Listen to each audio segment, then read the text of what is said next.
Di Kota Salatiga, saya termotivasi untuk mendukung dan ikut barisan relawan Anies karena pertama melihat bahwa Indonesia dalam kondisi yang sangat memprihatinkan, dalam kondisi sangat berat, butuh pemimpin yang bisa menyelesaikan persoalan-persoalan bangsa itu sehingga bisa menjadikan negara kita negara yang adil makmur, baldatun thayyibatun warabun ghafur.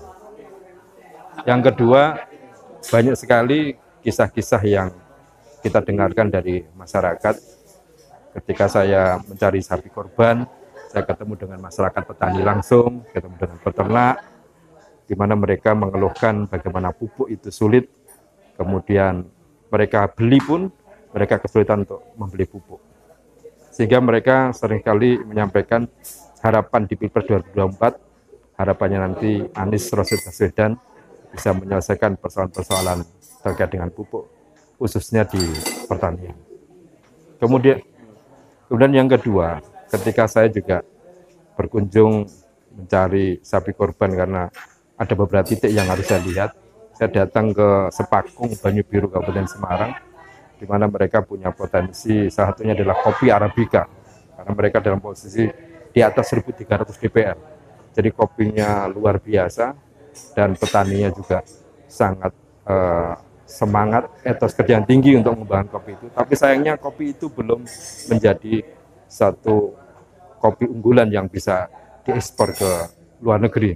Sehingga akhirnya mereka berharap dengan hadirnya Anies Rashid Baswedan sebagai Capres 2024, harapannya ketika jadi presiden nanti mereka bisa terangkat ekonominya dengan kopi Arabica yang mereka kembangkan, bisa dijual, bisa dipasarkan di luar negeri.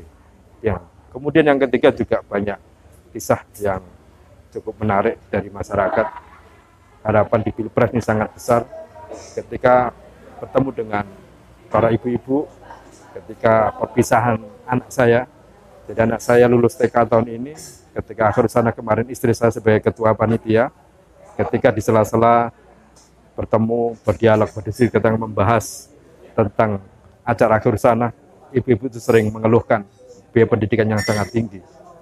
Oke, pemerintah menyampaikan bahwa pendidikan itu gratis, tapi kenyataannya komponen-komponen pendidikan itu tidak terselesaikan. Pertama adalah biaya sangat mahal dalam harga-harga buku yang hampir tiap tahun selalu siswa dibebani untuk membeli buku. Kemudian yang kedua, transportasi.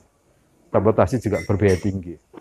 Hampir di beberapa siswa ketika mereka datang ke sekolahan, dia harus 2 kali naik angkota dalam satu perjalanan, dan itu sangat tinggi dibanding dengan biaya SPP yang memang sudah ditanggung oleh bos.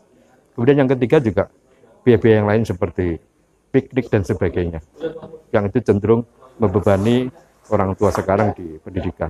Pak Anies Rashid Baswedan, harapan dari masyarakat, pernah jadi Menteri Pendidikan, beliau juga pernah menggagas Indonesia Mengajar, beliau di branding sama masyarakat sebagai guru yang siap untuk menjadi pemimpin di negeri ini.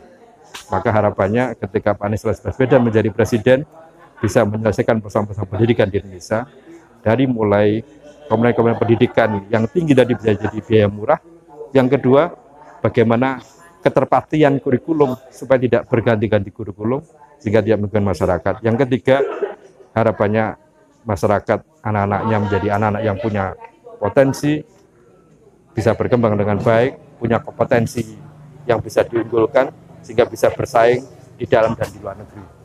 Itu yang mungkin sedikit saya sampaikan terkait dengan banyaknya perhatian dan dukungan masyarakat, dan tentunya harapan besar kepada Anies Rashid Baswedan menjadi Presiden Indonesia.